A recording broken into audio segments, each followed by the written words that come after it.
नमस्कार सभी को। और अभी एक हाल ही में 16 तारीख को मंत्रालय से एक चीज़ इसमें सेंशन हुआ है 16 दिसंबर को। ठीक है, तो इसमें अभी क्या आया है, हम बात कर रहे हैं आरटी के एक्ट के तहत, राइट टू एजुकेशन एक्ट 2009-10 के अकॉर्डिंग। पहले जो अभी तक प्रावधान था कि 8वीं तक किसी बच्चे को फेल नहीं किया जाए।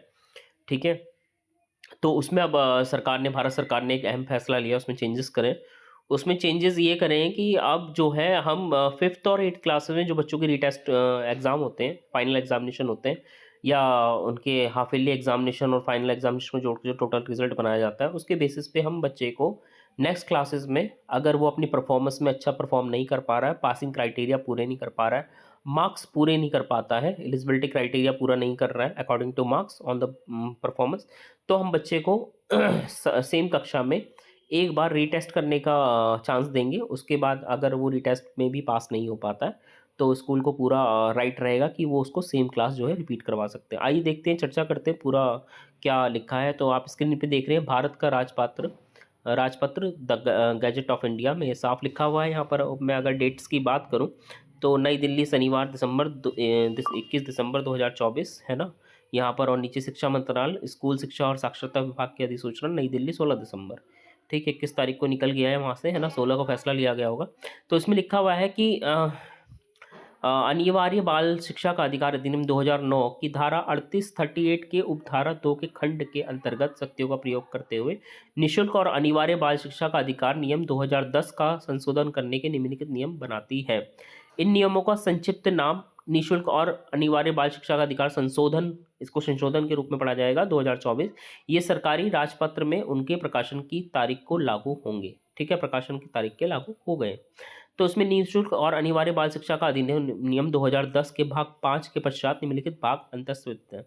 इसमें लिखा हुआ है कि प्रत्येक शैक्षणिक वर्ष के अंत में 5वीं और 8वीं कक्षा में नियमित परीक्षाएं होंगी। ऑलरेडी वो परीक्षा स्कूल करवाए रहे, चाहे प्राइवेट हो या गवर्नमेंट हो, कोई भी हो।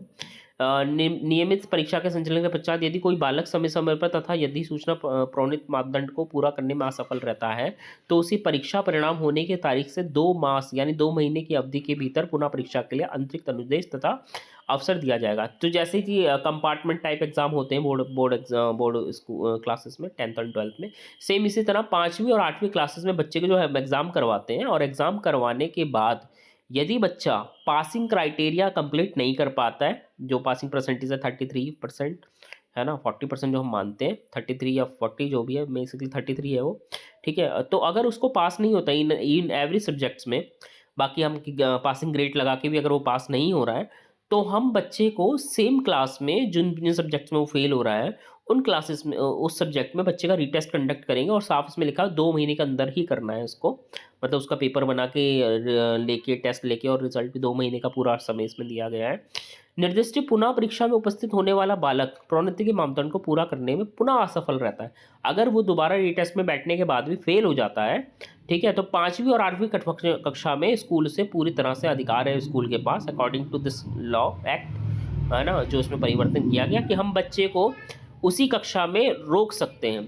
बालक को रोक रखने के दौरान कक्षा शिक्षक बालक के साथ साथ यदि आवश्यक हो तो बालक के माता पिता का भी मार्गदर्शन करें।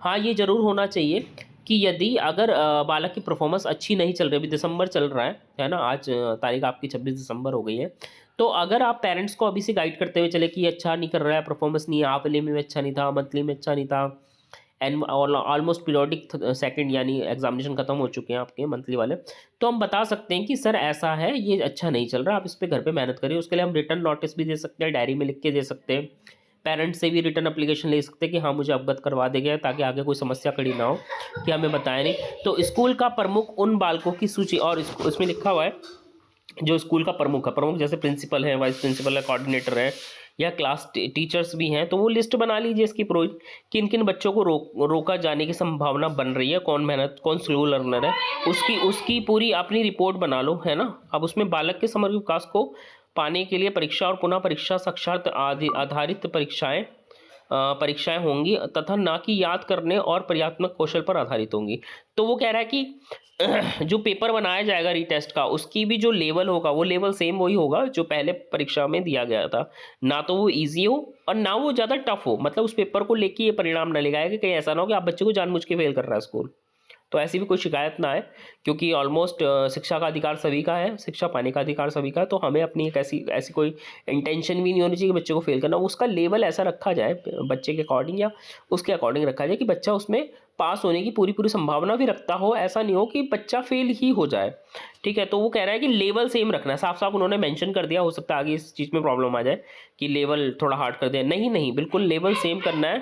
उसमें साफ साफ मेंशन कर दिया गया है, आप पढ़ भी रहे हैं स्क्रीन पे, कि जो रिटेस्ट होगा, पुनः परीक्षा साक्षमता आधारित परीक्षाएं होंगी और ना कि याद करने और प्रयात्मक कौशल पर आधारित। पर्याप्त मतलब ऐसा ना हो कि उसको सोचना पड़े। किसी भी बालक को तब तक स्कूल से नहीं निकाला जाएगा जब तक कि उसकी प्रारंभिक शिक्षा पूरी नहीं हो जाती। तो ये भी जरूर आप समझ लीजिए, बच्चे को निकालने का कोई अधिकार नहीं है स्कूल के पास। वो बच्चा तभी निकलेगा वहाँ से जब उसकी प्रारंभिक शिक्षा, तो वो एक बार रिपीट करे, दो बार रिपीट करे, ये बात का मैटर है।